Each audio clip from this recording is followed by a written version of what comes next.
Okay, I just got back from a beautiful hands-on event with the all-new Samsung Galaxy Z Fold 7, my first foldable phone ever.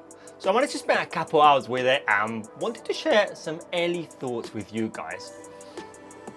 Let's get into it, shall we? So let me start with the design because Samsung really stepped it up here. The Fold 7 feels premium and solid into hand thanks to the all-new AMOLED Hinge.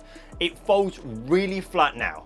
Well, almost flat. There's still a little bit of a bump where the camera modular sits, and it's not flush 100%, but it's a noticeable improvement, to be honest. The back had got that matte finish which helps keeping fingerprints away, so it stayed looking clean even after handling for a little while. Now, it's definitely the lightest foldable phone out there, but still weighs 255 grams, so you can feel it, especially if you're used to a light device or a phone with no case, and just it feels very similar, to be honest. But when folded, the phone is about 8.9 millimeters thick, thicker than most phones. So if you put it set next to my iPhone, it was a little bit thicker. But open it up, I mean, it's super slim. It's just 4.2 millimeters, so roughly the thickness of a £2 coin. But the moment you open the phone, it's generally satisfying. It's kind of like opening a fancy book, like smooth and solid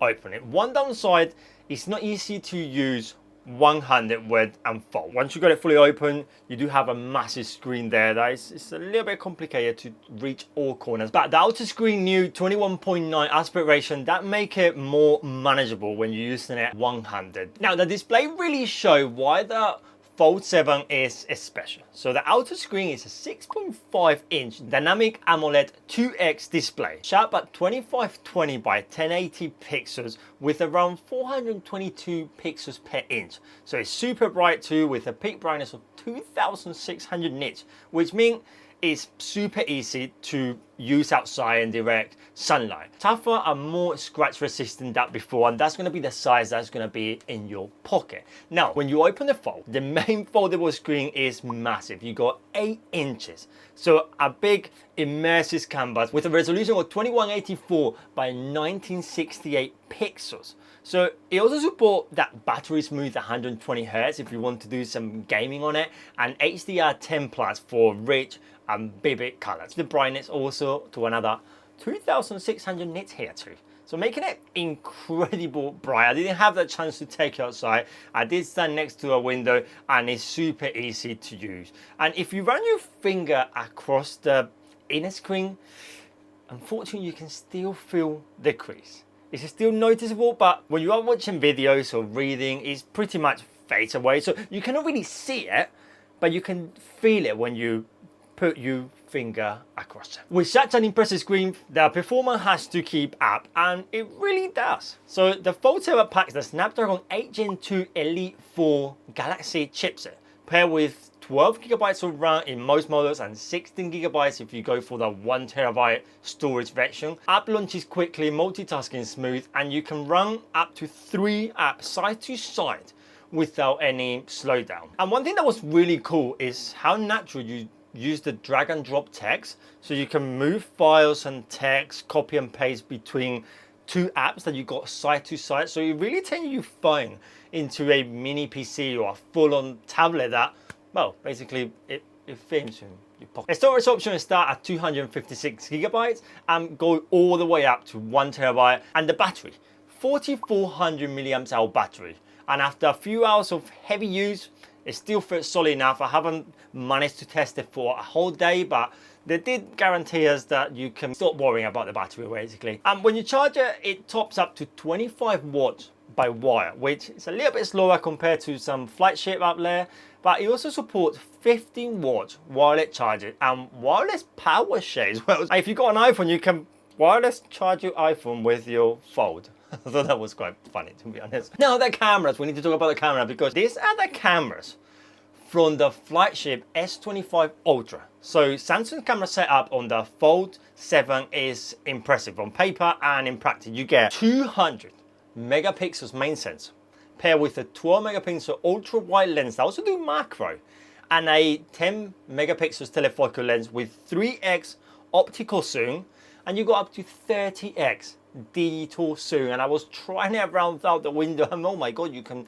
really get. And then once you take the picture, once you snap that picture, you do got a little bit of AI in the background, so it resharpened that whole image. One neat trick is when the fold is unfolded, you can use the rear cameras, but you can preview yourself in the outer screen, so you can perfectly use 200 megapixel for a selfie. And for front-facing cameras, if you want to do a normal selfie, you do have punch hole design this time with 10 megapixel in both the outer screen and the inner screen. So no under display here anymore, which means better quality and less distortion. And that's it. There is a little bit, a tiny bit of shutter lag. It's not the fastest shooter in the game, but I mean, they come from the S25 Ultra, so they are flagship cameras. So I did push myself to use the flex mode, and it's a software feature that really stands out. So when you fold the phone in half, you can still use the top screens, you can still have a video call, and in the bottom you can watch a video, or you can have, like, I don't know, Gemini telling you what to say, and that is actually awesome. You can have like two screens, you can have the keyboard and pop at the screen, a bit of like laptop. It actually feels really nice. And Samsung One UI 8 based on Android 16 feels smooth, super polished, with a taskbar-like interface for easier multitasking and app switching, a split screen control and drag and drop between apps. So the Fold 7 also come with Gemini AI 2025, which offer like that small replies, real-time suggestion, and on camera you can remove objects, you can move people around. We were taking some pictures and removing, we were pointing to a fridge and asking what's inside this fridge and can we make this cocktail tea thing. So it also organizes you day to day without interrupting the flow. You can take a picture of next year Formula One calendar and make sure you put alarms into your phone, into your calendar, just AI stuff. But how durable it is. So the Fold 7 got a AP48 rating, which means it can handle some splashes of rain, and even you can submerge it around a meter for 30 minutes if you're brave enough to do that with a folding phone, knowing that water can go through the hinge.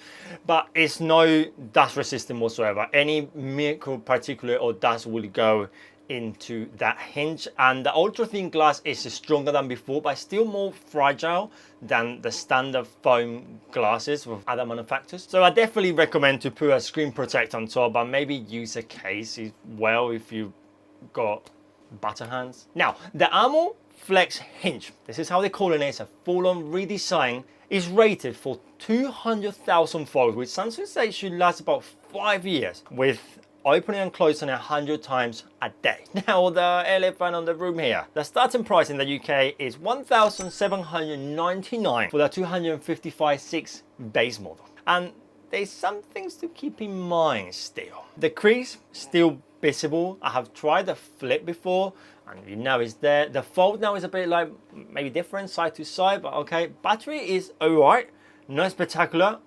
Of course I didn't fully test it to the extent. Charging speed is a little bit low if you compare it to any flagship in 2025. And why? Samsung, why you remove the S Pen? You do have a tablet and they removed the S Pen support. Okay, yeah, this is to remove the stylish layer of the stack of glass to make it thinner, but I mean, really, do we need to? And using the phone one hand when unfolded can be super tricky. I know you're not really gonna use it one-handed when unfold because it's a massive screen, so you may use it two-handed and maybe difficult to reach the top corners as well. But the outer screen now feel a lot more like a normal smartphone. That massive screen outside is awesome, so it helps to, if you want to check anything. Also, honestly, it helps if you want to use it just like that. I think that will be a challenge. Use your fold for 24 hours. So after spending a couple hours with the Fold 7, it feels like a refined, powerful device that blends phones and tablet experience really well.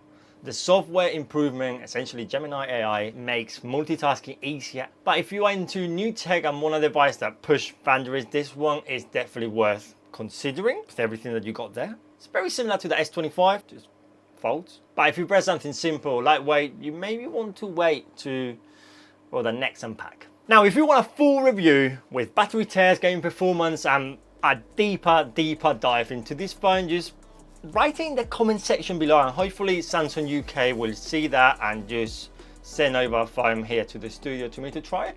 But thank you very much, Samsung, to inviting me over to London to this hands-on. Was incredible, unforgettable. And you guys, don't forget to subscribe to the channel and ring that bell to receive notifications. That's all for today. I'm Checo Tech. Thanks for watching. See you in the next one, guys. Adios. Oh, what is Samsung, have it? Oh, ooh. Samsung hat. I do like that hat. It's actually quite a decent hat. Yo!